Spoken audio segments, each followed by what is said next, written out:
Hey guys, it's me, Pokemon. I'm back, and today I want to talk about Vulture. So Vulture is one of the four brand new villains. Well, assuming Mysterio turns out to be a villain, he's probably going to be a villain. One of the four new villains that have come to Marvel Strike Force, and I wanted to take a little time today to sort of go through his kit and give you guys my first impressions on him. This is going to function as my review for Vulture, but usually when I review a character, I try to show gameplay of them in the background. I'm not going to be able to do that today because Vulture's not really out in the game yet. There's no way to own him at the moment. So I'm just going to be going through his kit right here on msf.gg, and that should give you a good enough idea how he works. So he has a couple of tags here: Villain, City, Tank, Brawler, Spider-Verse, and Sinister Six. Some stuff to highlight here, of course, Spider-Verse and Sinister Six. So he can function in the Spider-Man team, and then Sinister Six, of course, because the Sinister Six are really meant to be together, like Shocker, Vulture, Green Goblin, and then maybe Mysterio eventually, and then Rhino. And so they're really meant to be on a team together. There's a lot of stuff in their kit that says for other Sinister Six characters. For the rest of them, there doesn't seem to be anything in Vulture's kit that says Sinister Six, but there is stuff that says against City Heroes in his kit, but we'll talk about that a little later. Another thing to note is he is tech, which is pretty great because of the tech. I'd argue that is the best trait in the game right now. You have a lot of really good tech characters with, Iron Man can do a lot for tech characters, Rocket Raccoon, Rescue, War Machine, Shuri. There's just a ton. Crossbones, Falcon. I think there's a lot of really good tech characters, and that's a very strong team when you're building for synergy. Vision's also in there. A lot of super good tech characters, so that is an excellent trait to be in. But on the flip side, it is kind of a, we don't necessarily need another tech character because we already have so many good ones, but it makes sense for Vulture to be a tech character, so I'm not really complaining. So first off, for his assist slash counter, I don't usually talk about this because it's usually not too much to read into right there. It's usually just like, oh, 150% damage. But on Vulture's assist, an interesting thing to note is he does bonus damage per negative effect even on his assist. And if you look up here, it says Vulture preys on enemies with negative status effects while dealing extra damage to city heroes. So that's something you're going to find throughout his kit. He's sort of looking for enemies that have negative effects on them or that are city heroes, so this sort of works well with Venom or Carnage, who apply a lot of negative effects to the enemy team. So that's sort of interesting. But again, Venom and Carnage do not have the Sinister Six synergy, but they do have the Spider-Verse synergy. So you sort of could do a Spider-Verse team there with Venom, Carnage, and then Vulture, but that's kind of weird. But this does allow Vulture to work in a lot of other teams. I do like to use Ant-Man, Wasp, Scarlet Witch, Vision, and Pyro together because just like a massive amount of negative effects. That's just a sort of for fun team I use in war or something like that, when I'm attacking. I just think it's super fun to apply all those negative effects and then extend them with Scarlet Witch. But now I could also throw Vulture onto that team, and then Vulture would also have a lot of fun attacking people and dealing bonus of damage for every negative effect they have. So I just want to take a little bit of time right there and talk about that passive because you're going to see that come out throughout his entire kit.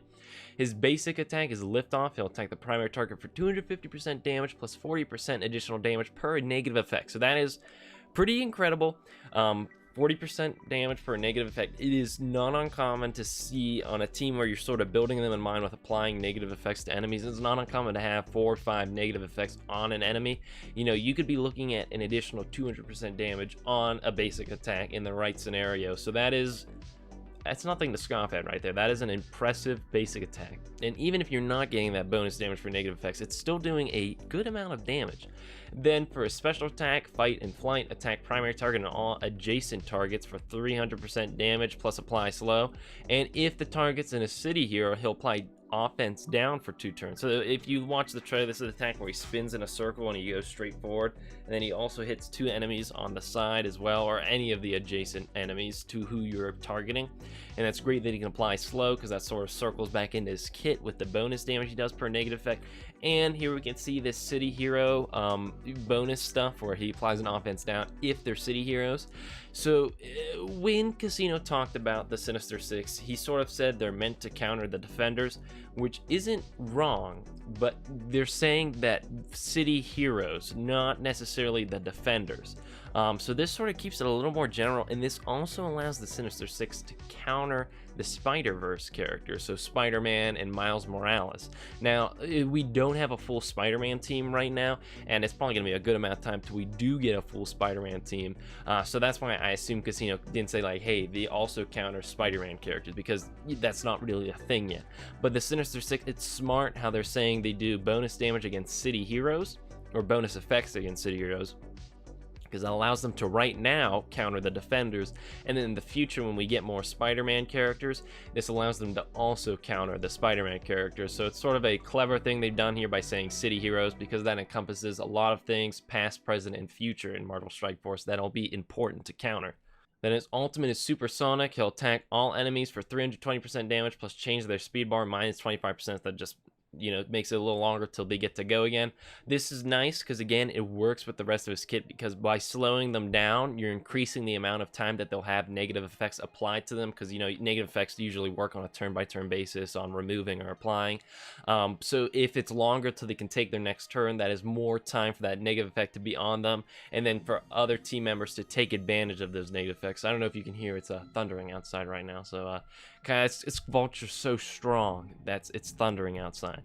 And then 320% damage is a great ultimate right there. I love it when it's AoEs. I think those are always great. Crossbones AoE, Rocket Raccoon AoE, Vulture AoEs. You know, those are just awesome for things like Raid, where you have these huge waves of like 10 people, or you're going against someone like Nick Fury and he has all these minions summoning. You're just like, I need to get these minions out of here. You know, ultimates are great for that. And then I really like Vulture's passive.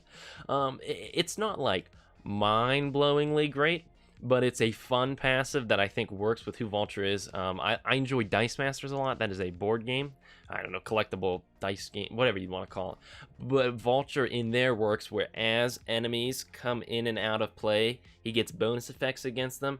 And then I sort of enjoy that aspect of Vulture. A lot of games try to, you know, emphasize the whole Vulture part of him, where he actually scavenges things. And in this game, you know, he's scavenging on ally deaths or enemy deaths. So, you know, he sort of gets better whenever enemies die, because just like a Vulture, he's scavenging. So that's a really cool passive. Let's talk about it a bit. So on spawn, he'll fill 10% of his speed bar, and then an additional 10% of the speed bar per city enemy, and an additional 10% of his speed bar per city hero enemy. This is nice because this will allow him to get fight and flight off quickly, and then you could apply those slows to those enemies to sort of start out the battle. So that's nice that Vulture is likely going to go first if you're going against a defender's team. That can allow you to set some stuff up. But on allied death, he'll gain deflect. So deflect's nice, you know, he can block the next attack. That makes him a little tankier. So it's nice that he'll get blocked when an ally dies, because presumably if his allies are dying, that means Vulture's going to have to get hit sooner or later. So that's nice that allows him to be a little tankier. And then on an enemy death, he'll gain 25% of his speed bar. So that's a pretty nice you know, passive right there. It's nice to sort of have during the battle. Nothing mind-blowing, you know, this isn't crazy like Black Panther where he can just like keep going again and again when enemies die, but it's nice that Vulture's going to get to go a lot more often to allow him to get some of his debuffs down, and it'll allow with his basic attack to more easily take advantage of negative effects on enemies.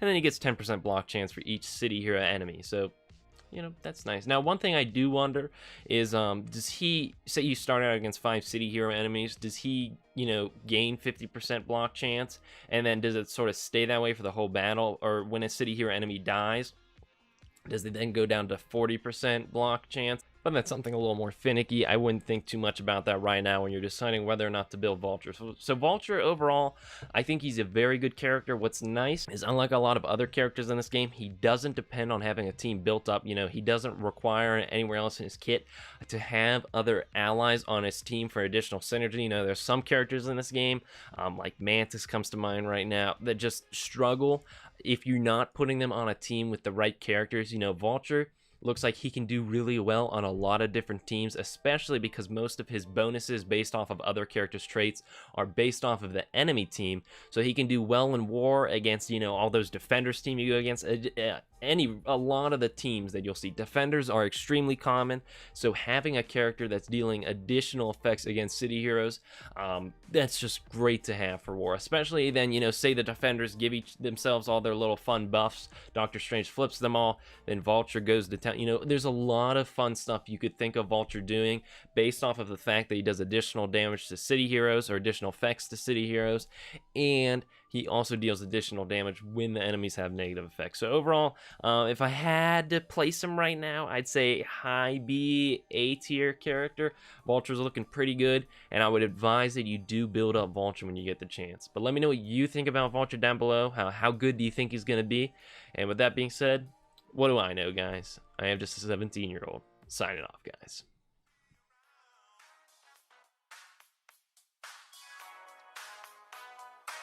Just